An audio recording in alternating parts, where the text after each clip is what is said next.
I wanted to talk about oil and gas, which obviously with your independence plan for Scotland would have been a big part of the economy. We've seen the price per barrel drop, $48 as of yesterday, from $115 of last June. Do you think it's fair to say that the Scottish economy, if you guys won the vote, if it went independent, would have had a very volatile time? Well, let's see. In 1986, when I was an oil economist, the price of oil went to $9 a barrel, and then it went to over $100 a barrel. In 2008, the price of oil went to about $45 a barrel, if I remember right, and 6 months later it was $135 a barrel. I mean, oil prices go up and down. The one thing you can certainly say that over a period of time, the oil price will trend upwards. Why will it trend upwards? Because it's a scarce and diminishing resource, and the world is some way away from losing its dependence on hydrocarbons.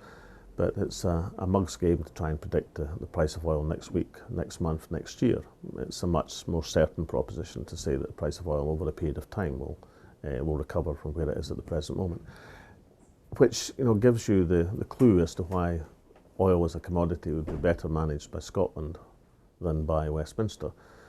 In Norway at the present moment, the oil price is also $48 a barrel, but the Norwegians have an oil fund of £600,000 million sterling, and it's a great deal easier to insulate your economy from oil shocks when you're sitting on a massive oil fund than it is when you're not.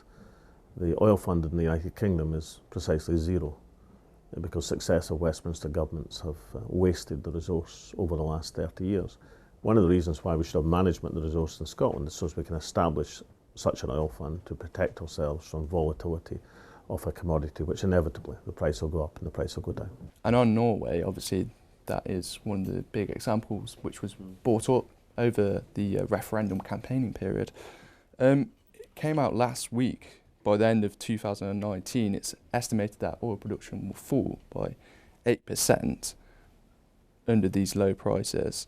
And the head of the Norwegian Petroleum Directorate has said over a 5-year period, so this isn't short-termism, we believe that investment will fall by $22.7 billion. I mean, with those figures in mind, isn't that a worry from what the plan could have been for an independent Scotland? Well, Norway, let's take Norway as an example. Norway earns every year huge amounts from its oil fund, massively more in terms of the interest and remittances from the oil fund than it gets from oil revenues. The Norwegian economy is the strongest in the world of any developed economy, and will remain the strongest in the world, and is the best example of how to handle a resource. But the proposition that oil is somehow a massive curse, a dreadful thing visited upon the Scottish people. Every country in the world would give their eye teeth for the reservoir of resource that Scotland has, estimated by Oil and Gas UK up to 24 billion barrels of oil and gas equivalent to come from the waters around Scotland. Over a period of time, that resource is going to be worth a massive amount of money. The question is not whether that resource will be exploited, because it will. The question is who will get the gains from that resource. Will it be Scotland or will it be Westminster? For the last 40 years, the answer to that question has been Westminster. I think hopefully over the next 40, 50 years, the answer will be Scotland. The idea from unionist politicians that oil and gas is a dreadful curse visited upon the Scottish people. The only curse of oil and gas has been the revenues have all gone to the London Exchequer. We hope to change that. And oil and gas will be a massive part of the Scottish economy for generations to come. The oil price will go up, the oil price will go down. That's not the issue. The issue is it's a fantastic resource to have, and it's a resource that will be with us for the next half century.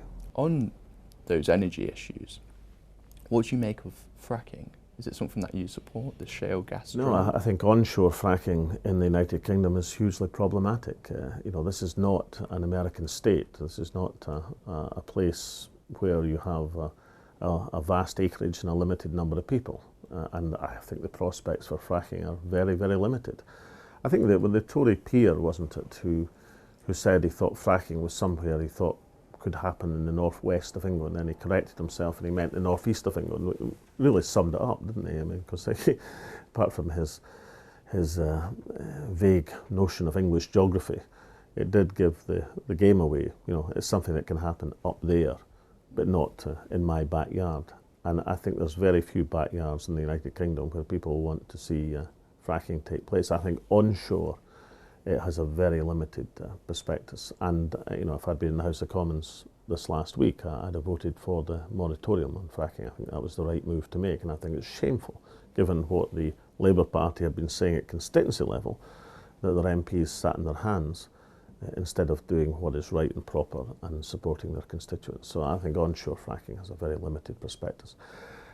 Shale oil, of course, is not something that's new to Scotland. I mean, Scotland had a shale oil industry in the 19th century which employed 100,000 people.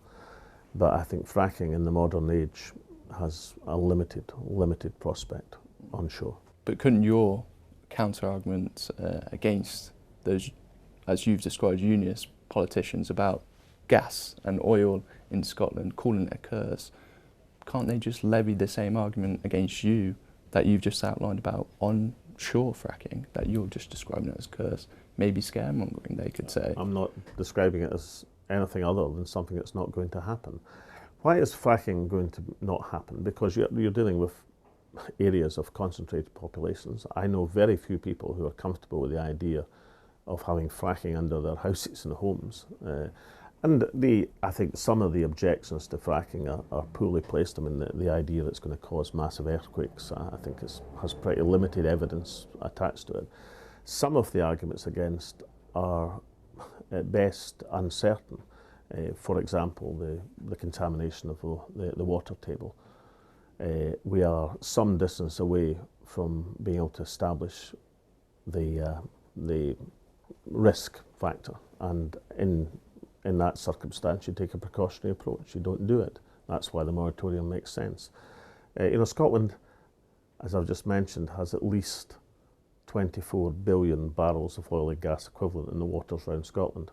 That leads to the question, given that is many, many times Scotland's consumption of hydrocarbons, why on earth would we be wanting to risk the environmental hazard of contamination in the water table in central Scotland in the circumstances where we have a massive offshore oil and gas industry? It doesn't make sense. It might make sense for other countries at other times.